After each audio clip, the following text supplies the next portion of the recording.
a mother murdered in her own home. A trail of blood, a missing baby bottle. And a 3-year-old girl, the only witness. She saw everything. But she couldn't say a word. This is the heartbreaking, bone-chilling case of Savannah Preston, a story that will stay with you long after the video ends.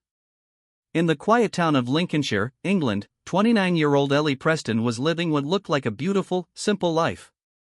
She was a nurse at a local care home. A single mother to her 3-year-old daughter, Savannah. Known for her kindness, her smile, and her fierce love for her child. After a rocky relationship with her ex, she finally had peace. She had just moved into a modest new flat, ready to start fresh. Ellie's co-workers described her as a light in the room. Her neighbors? A sweetheart, always waving hello. No one expected what was coming next.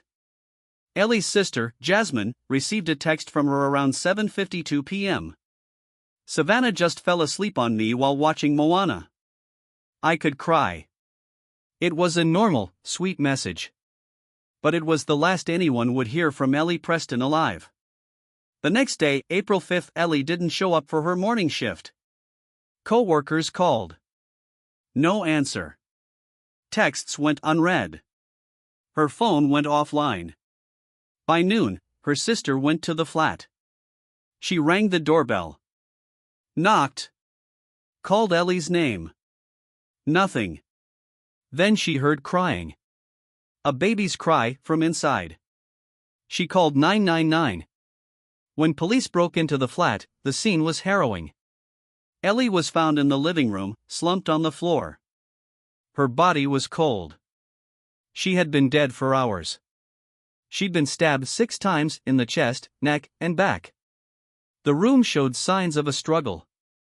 But the most chilling detail? Savannah, Ellie's 3-year-old daughter, was found huddled behind the couch, still in her pajamas. She was holding a bloody baby bottle and saying just one word. Mommy.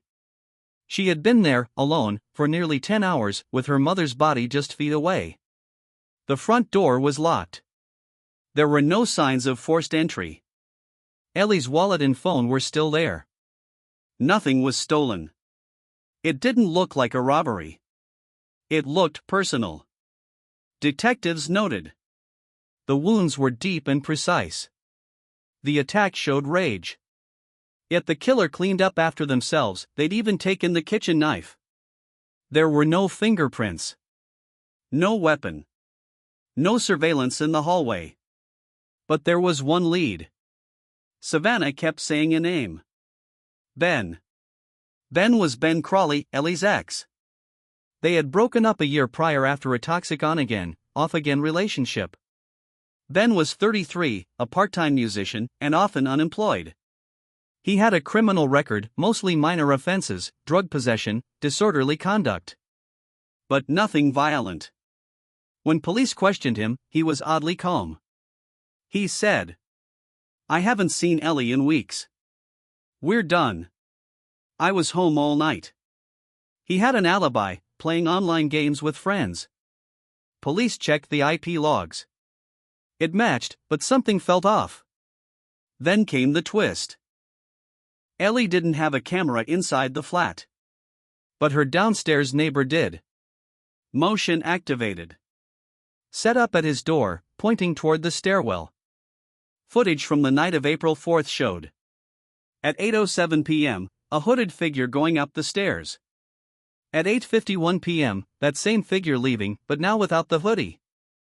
Zooming in, detectives saw a glimpse of the man's face. It wasn't clear. But it was enough to raise suspicion. They showed it to Jasmine. Her words were chilling. That's Ben. I'd know that walk anywhere. Savannah was too young to testify. But she could draw. And what she drew gave detectives chills. She handed the officer a piece of paper. A stick figure mummy lying on the ground. A tall man with a black face, a mask, and a red line drawn across mummy's neck. They asked, "Who is that?"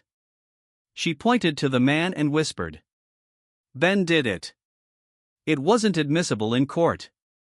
But it was enough to dig deeper. Ellie's phone had gone offline shortly after the attack. Police pulled tower pings and traced its last location to a wooded area 8 miles away. Search teams found the phone there, half buried in the mud. They recovered texts between Ellie and Ben. One stood out. "Ellie, if you come here again, I'll call the police." "Ben, you wouldn't dare." The date? 2 days before the murder. Then came the bombshell. Behind Ellie's flat, in a dumpster, police found a black hoodie matching the one in the neighbor's footage. Inside the pocket? A baby wipe with traces of blood. DNA confirmed it belonged to Ben Crawley. When confronted, Ben broke. "I didn't mean to. I just wanted to talk." She started screaming. He claimed he snapped. Said he grabbed a kitchen knife during the argument. Didn't remember how many times he stabbed her. Then wiped the bottle for Savannah, cleaned up, and left. Ben was charged with murder and child endangerment. In court, the prosecution painted a chilling picture. A jealous, angry ex who couldn't stand rejection. Who waited for Savannah to fall asleep before confronting Ellie. Who stabbed her to death and left their daughter alone with the body. The defense claimed emotional distress and lack of intent. But the jury didn't buy it. After 3 hours of deliberation, Ben was found guilty. He was sentenced to life in prison with a minimum of 28 years. Savannah was placed in the care of her aunt, Jasmine. She still talks about her mom. Still asks when she's coming home. At night, she sometimes wakes up screaming.